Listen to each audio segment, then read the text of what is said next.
맡은 자, 떡 맡은 자라는 그 관리가 별것 아닌 것처럼 생각하지만요, 그건 왕의 생명하고 달려 있습니다. 거기다가 독이라도 넣는 날에는 왕은 그냥 죽습니다. 그래서 먹는 문제, 마시는 문제는 생명과 같기 때문에 자기에게 가장 가까운 신복, 내 몸과 같은 사람이 그 역할을 하게 되는 겁니다. 그러니까 지금 느헤미야가 페르시아의 그 황제 아닥사스다의 얼마나 총애를 받은 사람인가 하는 것을 알 수 있습니다. 그가 어느 날 그 고국에 대한 소식을 접해 듣고 그가 굉장히 마음이 아팠습니다. 그래서 자기 감정을 억누를 길이 없었어요. 그래서 밥을 먹지도 못하고 밥맛이 없어가지고 그거 생각하니까 우리 조국이 저렇게 망해져가는 모습을 보니 너무 가슴이 아팠어요. 그 식음을 전폐하고 지나고 있다 보니까 얼굴이 수척해지잖아요. 그러니까 한 번은 왕이 그랬습니다. 아니 자네 왜 그렇게 얼굴이 요즘 까칠까칠해지나, 무슨 걱정이 있는 것 같은데 무슨 걱정이 있나 하고 물었습니다. 그때 이 느헤미야가 자신이 갖고 있는 고민의 얘기를 쭉 했습니다. 그 얘기를 듣던 그 아닥사스다 왕이 자기 사랑하는 신하가 그것 때문에 고민한 얘기를 듣고 그의 소원을 들어주기로 마음을 먹습니다.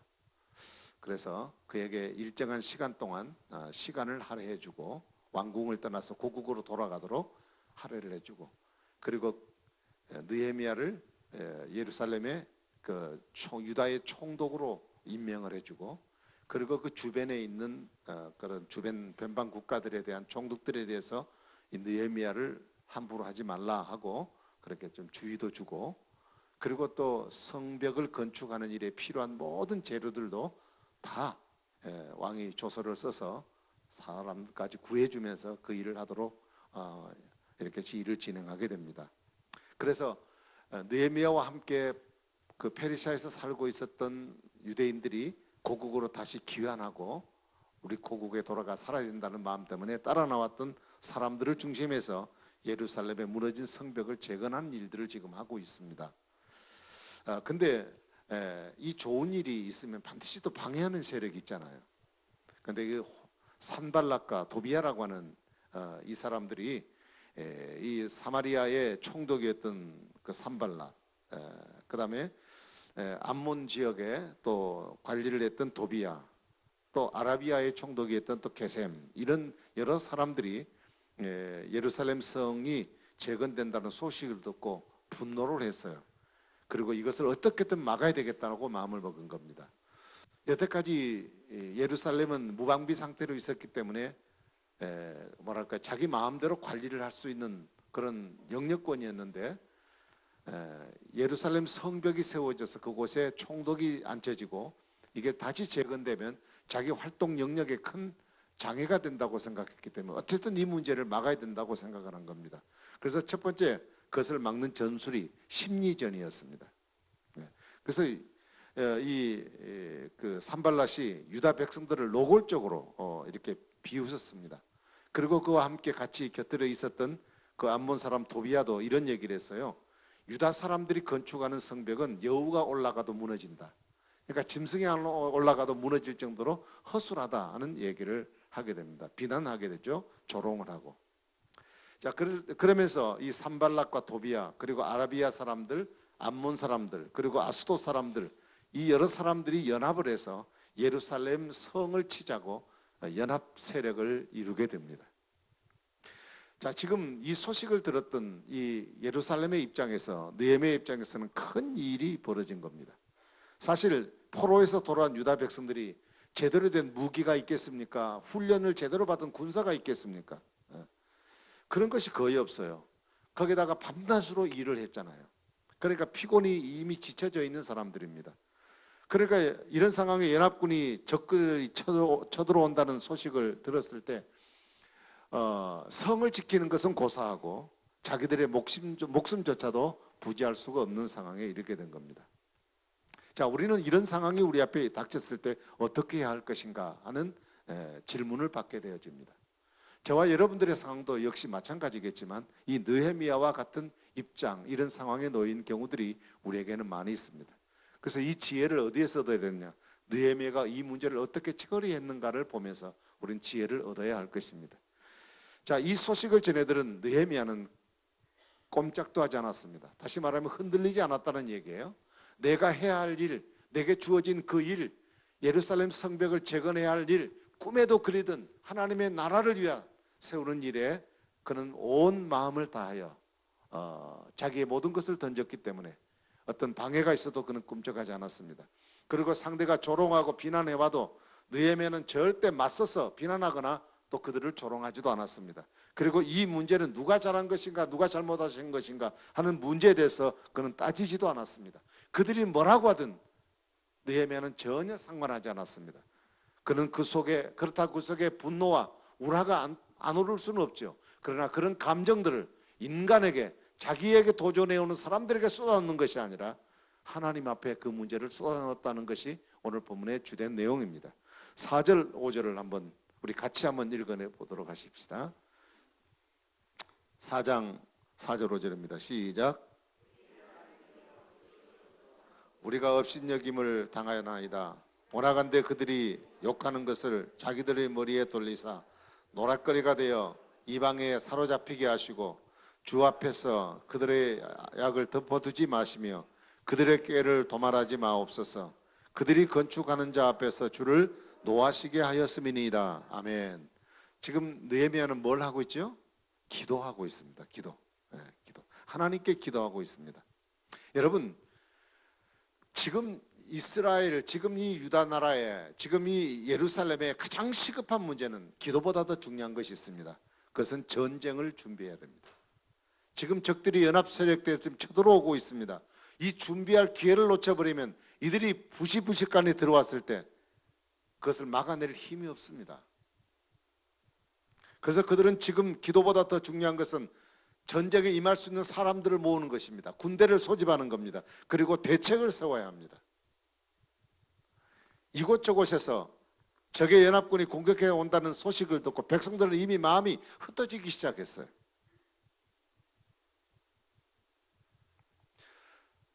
다급해진 상황 속에 있는 이 백성들이 이러한 모습을 지켜보는 느헤미야에 대해서 어떤 생각을 했을까요?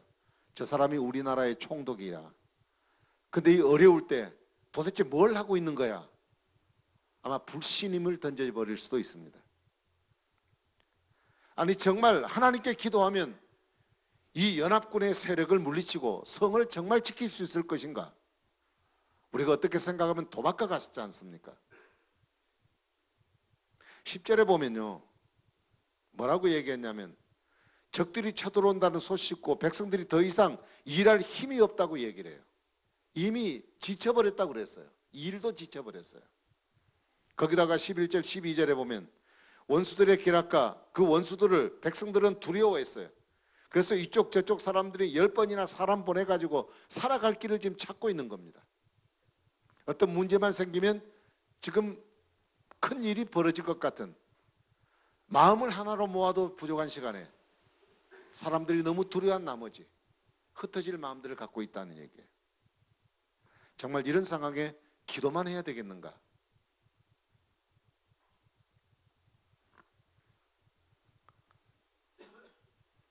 왜 느헤미야는 원수들이 이렇게 쳐들어온다는 사실을 알면서도 그 일로 인해서 백성들이 몹시 지금 두려워하고 있다는 것을 알고 있음에도 불구하고 왜 적극적인 조치를 취하지 않고 느헤미야는 한가하게 기도만 하고 있는가? 여러분, 본문을 보시면 느헤미야는 아무 조치를 취하지 않는 것은 아닙니다.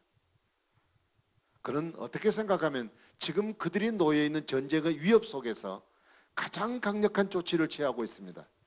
그 조치가 뭘까요? 기도입니다. 여러분, 기도보다 더 강력한 조치가 있을까요? 우리 삶 앞에 문제가 다가왔을 때 기도보다 더 강력한 문제 해결의 방법이 있을까요? 지금 느헤미야는 기도보다 앞설 수 있는 것이 아무것도 없습니다. 인간적으로 바라볼 때 이미 준비되고 잘 짜여진 연합 세력을 이룬 적들과 소수의 무리인 예루살렘 사람들이 맞붙어 싸운다면 승산은 전혀 없습니다. 승리할 공산은 전혀 없습니다. 전혀 이길 수 있는 가능성이 없어요. 그러니까 인간적으로 보면 기도할 수밖에 없어요. 그런데 더 중요한 것, 그가 왜 기도할 수밖에 없었는가? 오늘 제가 읽지 않았습니다만 20절을 제가 한번 보겠습니다. 너희는 어디서든지 나팔 소리를 듣거든 그리로 모여서 우리에게로 나오라. 우리 하나님이 우리를 위하여 싸우시리라. 아멘. 하나님이 우리를 위하여 싸우시리라. 지금 느헤미야는 하나님이 싸워주시도록 하나님께 엎드려서 백성을 구하고 이 성을 가장 안전한 조치를 취할 수 있는 방법, 바로 하나님 앞에 기도하는 것이었습니다.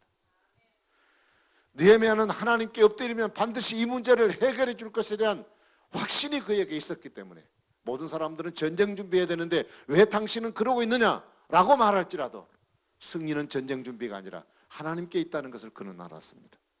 그래서 하나님께 싸워주시면 연합군의 세력이 아무리 강할지라도 몇 배가 될지라도 하나님은 상관없이 그것을 이길 수 있다는 확신이 그에게 있기 때문에 그는 준비해야 되고 부산해야 될 그 시간에 그는 하나님 앞에 엎드렸습니다. 그래서 그는 이렇게 말합니다. 너희들이 두려워할 존재는 그 적들이 아니라는 거예요. 14절이 중요한 말씀입니다. 같이 한번 읽어보겠습니다. 시작. 내가 돌아온 후에 일어나서 귀족들과 민장들과 남은 백성에게 말하기를 너희는 그들을 두려워하지 말고 지극히 크시고 두려우신 주를 기억하고 너희 형제와 자녀와 아내와 집을 위하여 싸우라 하였느니라. 아멘.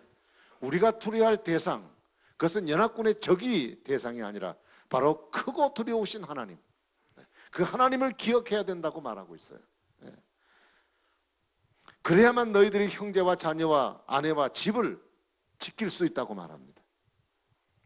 여러분, 우리의 환경을 두려워할 것이 아니라 하나님을 두려워하는 신앙이 우리에게 필요하다는 말씀을 하고 계십니다. 자, 이런 마음을 가지고 있기 때문에, 하나님이 싸워주심을 확신하고 있기 때문에 그는 중심이 흔들리지 않았습니다. 하던 일을 그만두지 않았습니다. 그래서 백성들은 절반은 일을 하고 절반은 창과 방패를 가지고 지키고 있습니다. 그리고 한 손에는 칼을 들고 한 손에는 연장을 들고 공사를 하고 있습니다. 지금 그 사태가 얼마나 심각한 사태인가를 알 수 있죠. 여러분, 이런 상황 속에서 하나님이 싸우신다는 확신이 없이는 불가능한 상황이에요.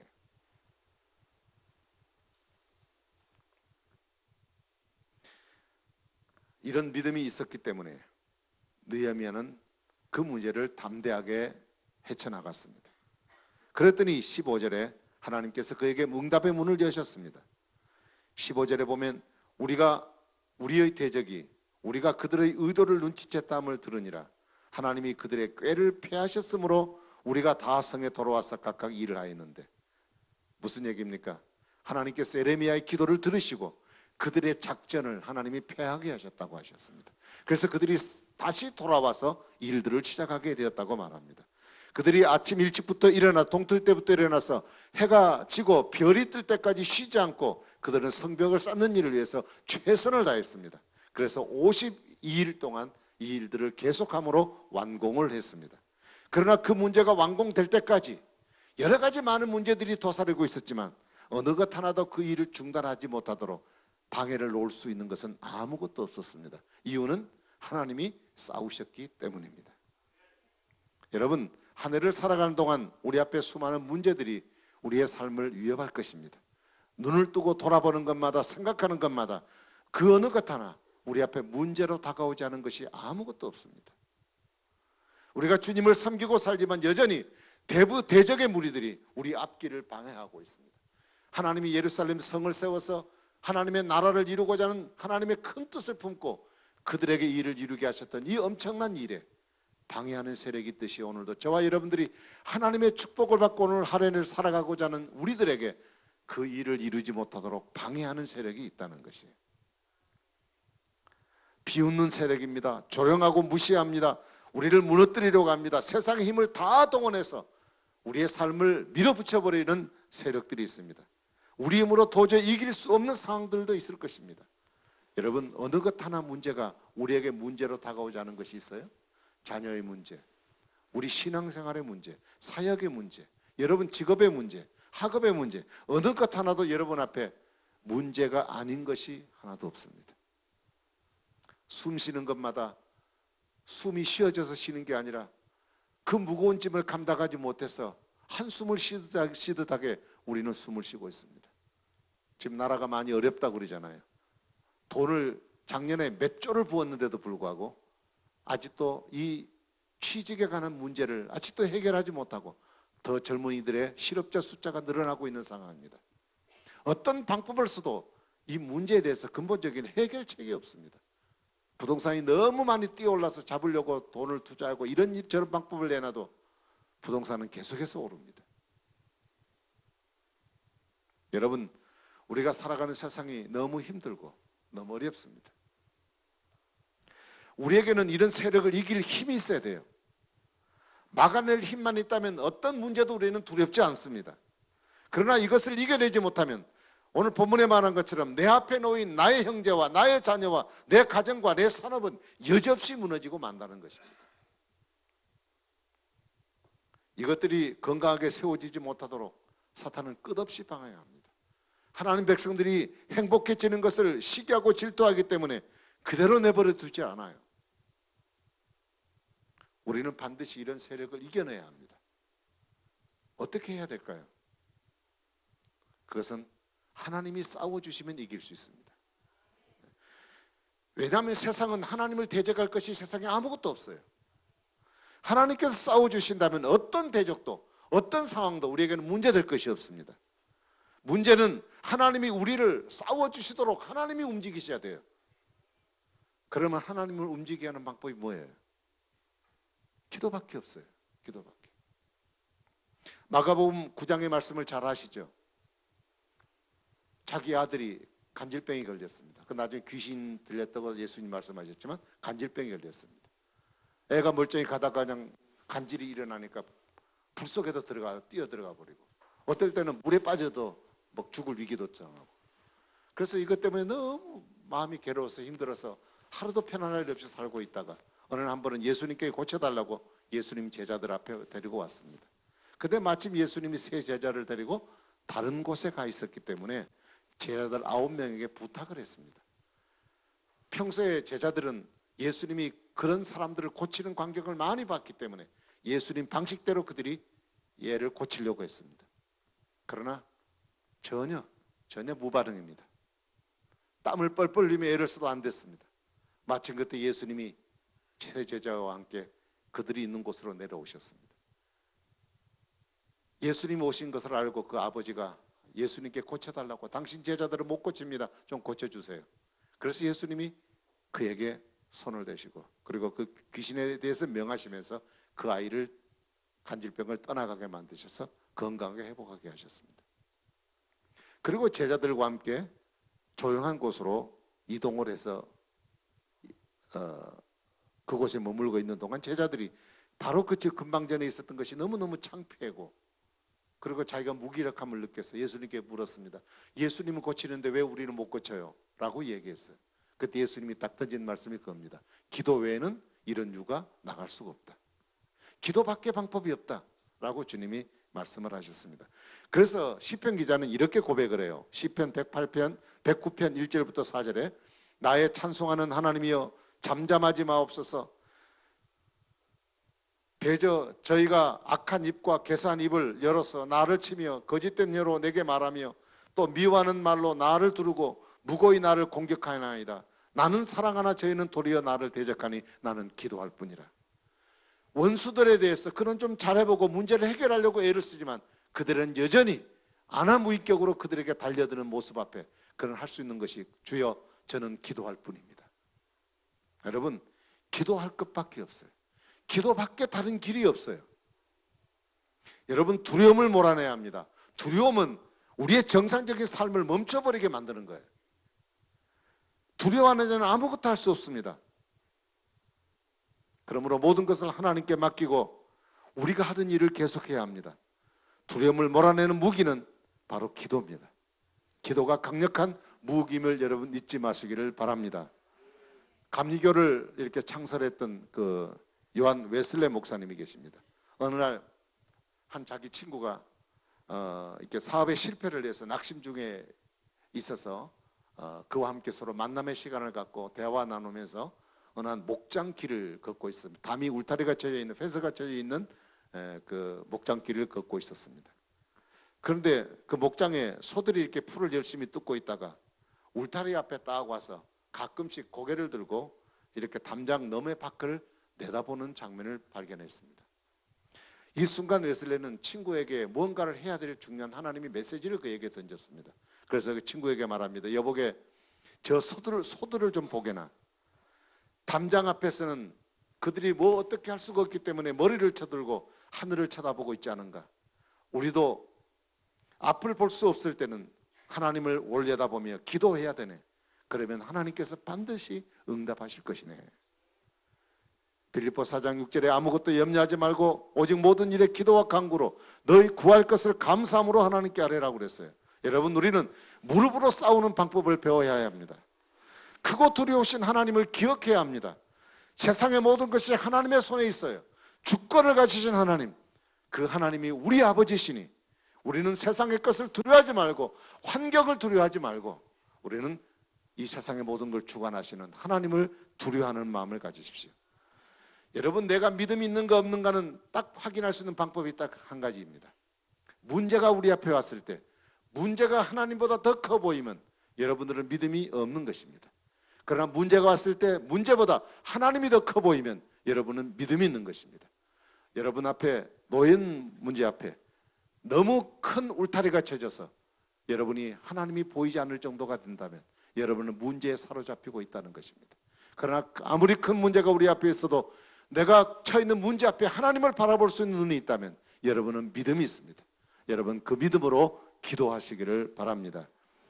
문제 앞에 두려워 떠는 백성들에게 느헤미야는 이렇게 외칩니다. 크신 하나님을 기억하라. 크신 하나님, 홍해를 육지같이 건너게 하시고 여리고성을 무너뜨리게 하신 크신 하나님이 우리 하나님이십니다. 우리에게는 한없는 은혜를 베푸신 하나님이 바로의 군대를 홍해바다에 수장을 시켜버리시고 그리고 애굽의 장자를 진멸시키신 분이 바로 하나님이십니다. 이야기 하나만 하고 말씀을 마치겠습니다. 미국의 어느 한 여대생이 의대에 들어가서 의학 공부를 하고 있었습니다. 모든 공부가 다 어렵겠지만 의학 공부는 더더욱 어려운 공부가 아니겠습니까? 그래서 대학교 3학년 때 너무 힘들고 고민돼서 마약을 입에 대었습니다. 그래서 그가 피곤할 때마다 마약을 이렇게 복용하고 했습니다. 근데 이게 이제 습관이 되어버렸어요. 그래서 나중에 이제 인턴 과정과 레지던트 과정 그리고 의사가 되는 모든 과정을 거치면서 그는 매일 마약을 복용하지 않으면 일을 할 수가 없게 되었습니다. 하물며 환자를 진료하는 가운데서도 마약을 복용해야 그것을 할 수 있는 힘이 생겼습니다. 근데 이것이 반복되다 보니까 직장의 동료들에게 소문이 나게 되고 그래서 병원 운영자들에게까지 소문이 나서 결국 경고를 해도 그가 듣지 않았기 때문에 결국 직장에서 쫓겨나게 되어집니다. 나중에는 마약까지도 복용할 수 있는 돈이 없습니다. 자신의 신세의 부족함을 느끼고 절망해서 어느 한 번은 그가 끊어보려고 무척 애를 썼지만 그러나 그것이 소용이 없었습니다. 그래서 그에게 떠오르는 생각은 내가 죽어야 된다라는 생각밖에 없었습니다. 그래서 어느 날 비가 많이 오는 밤에 저녁에 자살을 결심하고 저수지가 있는 뚝을 걷고 있었습니다. 뚝 위에 올라서서 뛰어내리려고 이맘저맘 품고 있는 순간에 어느 순간에 그 마음속에 찾아오는 생각이 내가 한 번도 불러본 적이 없는 하나님을 향해서 무릎을 꿇어야 되겠다는 생각이 그가 들었습니다. 그래서 그도 자신도 모르는 사이에 한 번도 불러본 적이 없는 그 하나님을 향하여 무릎을 꿇습니다. 그리고 말합니다. 오 하나님, 나는 아무것도 할 수 없는 사람입니다. 나를 구해 주십시오. 그래서 비를 그렇게 맞으면서 간절하게 기도하는데 갑자기 머리 위에서 뜨거워지기를 시작하더니 온몸에 전율을 느끼도록 하나님의 뜨거운 어떤 역사가 일어나기 시작합니다. 그리고 조금 있더니 양 어깨를 그렇게 짓눌렀던 어떤 무거운 짐이 누군가 양손으로 드러내는 느낌을 받았습니다. 그 순간에 그는 날듯이 가벼워짐을 느끼게 되었습니다.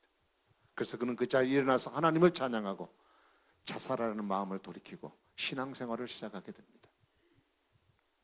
그리고 그 이후부터는 그는 마약을 그리스도 이름으로 깨끗이 씻어버리고 그리고 마약과 알코올 중독으로 삶을 포기한 사람들을 위해서 지금도 봉사하는 삶을 살고 있는 한 여성에 대한 이야기입니다. 여러분, 옛것을 완전히 벗어버린 일, 내 의지로 할 수 없습니다. 술, 담배 끊는 것 내 의지로 할 수가 없어요. 내 앞에 있는 여러 가지 문제들, 내가 걷어버리고 싶은 문제들, 내 힘으로 할 수 있는 게 아무것도 없어요. 작심삼일이라는 말이 있잖아요. 작심삼일. 작심삼일을 이길 수 있는 저 방법이 있대요. 뭐냐 하니까 또 3일마다 작정하면 된대요. 네. 아무리 해보십시오. 3일마다 작정하다 올해가 다 끝날지 모르겠어요. 여러분, 그런 어려움과 환경을 이길 수 있는 힘은 오직 성령의 은혜입니다. 하나님의 은혜, 하나님의 능력이 없이는 불가능합니다. 여러분, 그 도심 얻기 위해서는 기도하는 수밖에 없어요. 기도하는 수밖에. 저는 이렇게 말씀드리고 싶습니다. 예수를 믿고 살면서도 기도가 뭔지 모르는 사람은 세상을 헛살고 있는 사람이다. 우리에게 하나님께서 기도의 비결을 주셨고 기도의 열쇠를 하나님이 주셨습니다. 하나님은 구하는 자를 위해서 응답의 문을 활짝 여십니다. 구하는 자에게 얻을 것이고 찾는 자가 찾을 것이고 두드리는 자에게 주님이 열어주신다고 말씀하셨습니다. 언제 어디서나 구하는 자에게 응답의 문을 여십니다. 하나님이 응답의 문을 여시면 여시는 것을 누구도 사람은 닫을 사람이 없습니다. 느헤미야는 온 백성들이 52일 동안 성벽을 쌓았습니다. 이 기간 동안 하나님께서 이 백성들의 모든 것을 다 책임져 주셨습니다. 하나님은 구하는 자의 모든 것을 책임져 주시는 좋으신 하나님이십니다. 여러분, 2018년 한 해 동안은 기도의 응답의 해를 누리는 여러분 되기를 바랍니다. 그러려면 기도의 자리를 만들어야 돼요. 기도에 무릎을 꿇어야 돼요. 주님은 시편을 통해 말씀합니다. 새벽을 깨우라. 새벽을 깨우라. 하나님 새벽을 통해서 너희의 기도를 그리고 우리를 도와주실 것이라고 말씀하셨습니다. 여러분, 기도해야 돼요. 기도해야 응답의 문이 열려요. 기도해 여러분 앞에 막혀있는 것이 다 활짝 열려요. 여러분, 기도의 시간을 회복하기를 바랍니다. 다른 것에 아무리 바빴을지라도 기도 시간은 확보를 하고 살아야 돼요. 그거 놓쳐버리면 아무것도 안 됩니다. 올 한해 하나님 앞에 내가 살아있음을 기도 자리를 통하여 하나님 앞에 만들어드리고, 그래서 여러분 막혀있는 수많은 문제들 하나님이 열어주시는 축복이 기도를 통해 꼭 응답받는 한 해가 되기를 주님의 이름으로 축복합니다. 기도하겠습니다. 자비로우신 우리 하나님 아버지, 은혜와 사랑을 감사합니다. 우리가 기도 없이 살 수 없는 부족한 사람들임에도 우리는 마치 내가 뭔가 할 수 있는 사람인 것처럼 기도 없이 내 인간의 의지로 노력으로 일을 해봅니다. 우리 앞에 놓여 있는 수많은 문제는 여전히 그대로 놓여 있고, 또 될 것 같은 문제가 걷어졌으면 또 다른 문제가 내 앞을 가리고, 수없은 문제들 앞에 휩싸여서 우리는 하나님의 사람으로서 하나님을 의지하고 바라보지 못한 채 여전히 절망하고 낙심하는 가운데 살 때가 많습니다. 주여, 우리의 삶을 하나님이 싸워주신다 하셨으니, 하나님이 움직이시는 것은 우리의 기도를 통해서 하신다고 하셨으니, 주여 기도하게 하여 주옵소서. 우리 성도들이 올 한해 기도에 무릎을 꿇게 하여 주시옵소서. 기도를 통하여 해결하는 방법을 배우게 하여 주시옵소서. 하나님이 살아계시고 역사하시는 것들을 기도를 통해 발견할 수 있는 기회가 되도록 주님, 올 한해 하나님의 거룩하신 주의 응답의 역사가 우리 성도의 삶 가운데 넘치도록 축복해 주시옵소서. 예수님 이름으로 간절히 기도하옵나이다. 아멘. 우리 찬송하는